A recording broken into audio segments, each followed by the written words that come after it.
इस सिलसिले में मैं आप सब लोगों को एक बार फिर से बताना चाहता हूँ कि जो हमारे देश के यशस्वी प्रधानमंत्री नरेंद्र मोदी जी ने ये एसआईआर को लेकर जो प्रावधान हमारे देश में चालू किया है और हमारे क्षेत्र में और हमारे राज्य में चालू किया है, वो पूरे 140 करोड़ लोगों को फायदेमंद है। मैं आपको बताना चाहता हूं कि अगर आप इस एसआईआर से विमुख होके एसआईआर नहीं करवाएं और किस तरीके आपकी एसआईआर नहीं हुई तो आप अपना ही हक किसी दूसरे के खाते में जाने के लिए तैयार रहें। और जहां तक मैं समझता हूँ कि जितने भी बांग्लादेशी लोग और दूसरे देशों से लोग आए हुए रोहिंग्या जैसे लोग हमारे देश में अपना वोटर आई कार्ड और आधार कार्ड बनाकर बैठे हुए हैं और वो हमारे जो अपना हक है, जो हम लोगों का हक है, जो गरीबों का हक है, वो लेकर वो अपने झोली में लेकर खा रहे हैं और आपको अपना हक नहीं मिल पा रहा है। इस एसआईआर के माध्यम से आपको अपना हक जरूर मिलेगा।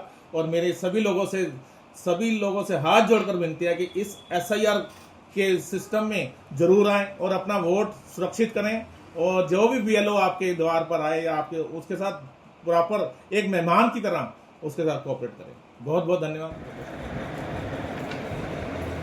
नमस्कार साथियों, मैं Ashwini Chauhan, ward number 210 Geeta colony, सभी क्षेत्रवासियों को बताने के लिए आज आपके सामने आया हूं, जिसमें कि आप सब लोग जानते हैं कि इस महीने की पहली तारीख से एसआईआर को लेकर एक अभियान इलेक्शन कमीशन ऑफ इंडिया की तरफ से शुरू किया जा चुका है, जिसमें सरकारी बीएलओ आपके घर में आएंगे और आपके नाम से जो वोट हैं वो आपको एक फार्म जो कि एनुमरेशन फॉर्म देकर जाएंगे, जिसमें आपकी फ़ोटो भी लगी होगी, जैसे कि आप अपनी वीडियो में देख रहे हैं। इसमें आपको करना क्या है, उस फार्म की 2 प्रतियां आपको मिलेंगी, जिसमें एक प्रति में आपको भरकर बीएलओ को देना है और दूसरी प्रति आपने बीएलओ से साइन करवाकर अपने पास रखनी है सबूत के तौर पर, जिससे कि आपके वोट आने वाले समय में कटे ना।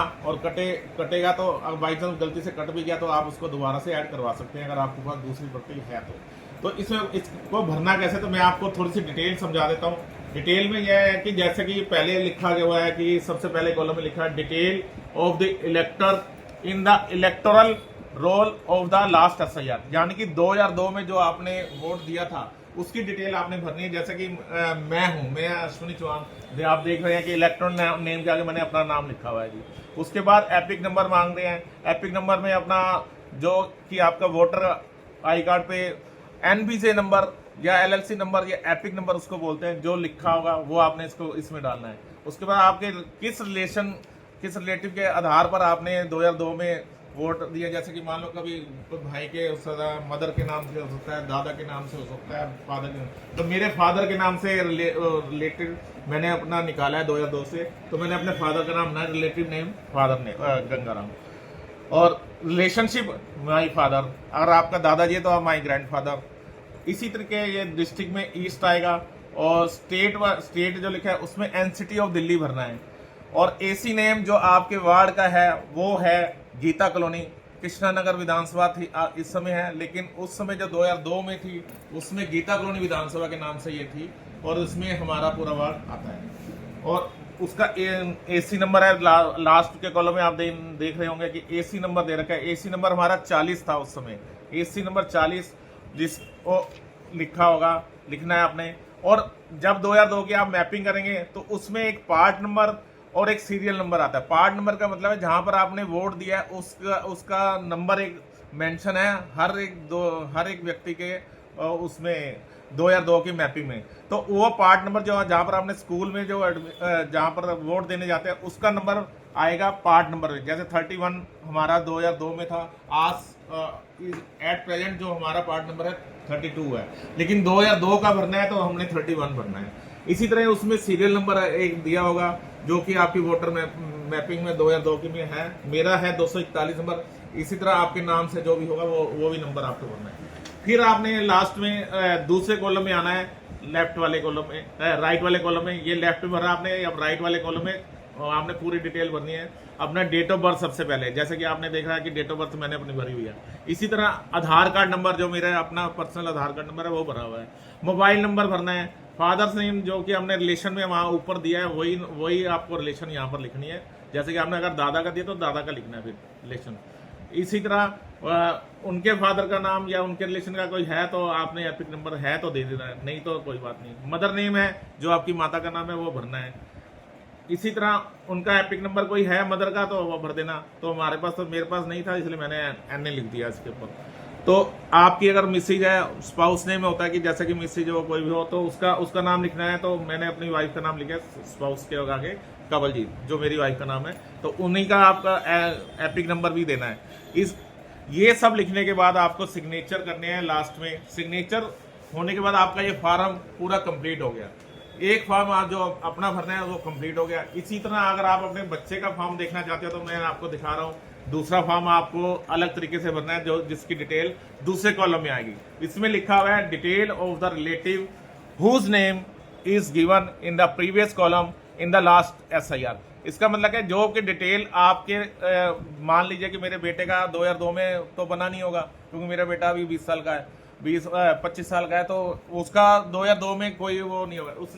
उसके रिलेशन से आपने मैपिंग करनी है तो उसकी रिलेशन मेरे से मैपिंग हो जाएगी। जैसे कि मैं उनका फादर हूँ तो मैं अश्विनी कुमार चौहान, मेरी डिटेल इसमें आएगी सारी कि मैं 2002 में मेरा वोट था तो मेरी डिटेल वोटर की पूरी आ गई। तो इसी तरह डिटेल भरते हुए मेरा एपिक नंबर भी है, मेरे फादर का नाम भी है, ईस्ट है, डिस्ट्रिक्ट है और स्टेट है, AC नेम है गीता कॉलोनी। AC वही भरना है 40 31 पार्ट नंबर और serial number same as it is वो बोले जो मैंने पिछला दिखाया था वो बेटे के उसमें भी आएगा। फिर लास्ट में आपने देखेंगे नीचे से कॉलम है तो उसमें डिटेल आपने बेटे की भरनी है। डेट ऑफ बर्थ आपने बेटे की लिखनी है ना कि अपनी लिखनी है। ये गलती आप बिल्कुल मत करने क्योंकि मोस्टली सभी लोगों से ये गलती हो जाती है। ऊपर अगर आपने अपनी डिटेल भरी है तो अपना भरोगे जो अगर आप अपना फार्म भर रहे हो। अब बेटे का भर रहे हो तो बेटे की डिटेल नीचे भरनी है। जैसा कि डेट ऑफ बर्थ में बेटे की डिटेल आएगी, आधार कार्ड नंबर आएगा, मोबाइल नंबर बेटे का आएगा, फादर के नाम पर मेरा नाम आ गया जैसे कि उसी तरह फादर का नाम आएगा। उसके बाद डिटेल सारी मेरी आए, फादर की डिटेल आएगी जिसमें NBJ नंबर मेरा आ गया, मदर्स नेम आ गई, बच्चे की मदर्स का नाम भी आया, उनका भी एपिक नंबर आ गया। बाकी स्पाउस नेम तो अभी शादी नहीं हुई तो स्पाउस नेम है। इसी तरह आपने फॉर्म भरकर लास्ट में सिग्नेचर करके एक तो आपने अपने पास रखना है और एक आपने BLO को दे देना है, जिससे कि रिसीविंग आपके लेनी बहुत जरूरी है। उसके बिना आप फॉर्म ना दे देना और अपने पास रिसीविंग जरूर रखना जिससे कि आपका वोट सुरक्षित रहे। इसलिए सभी डिटेल आपको मिल चुकी है मेरे हिसाब से। तो अगर कोई भी डिटेल आपको चाहिए और कोई भी डिटेल आपको नहीं मिल पा रही है, जैसे कि 2002 में मैपिंग आप कई लोग नहीं कर पाते, उसमें परेशानियां थे, तो आप मेरे से संपर्क कर सकते हैं। मेरा एड्रेस है 12/12 गीता कॉलोनी, दिल्ली 31। मेरा मोबाइल नंबर है 9873186829। इस नंबर पर आप मेरे कॉन्टैक्ट कर सकते हैं और आप जब भी आएंगे आप मेरे पास ऑफिस में मेरे पास आ सकते हैं जिससे कि मैं आपको पूरी मदद करूँगा।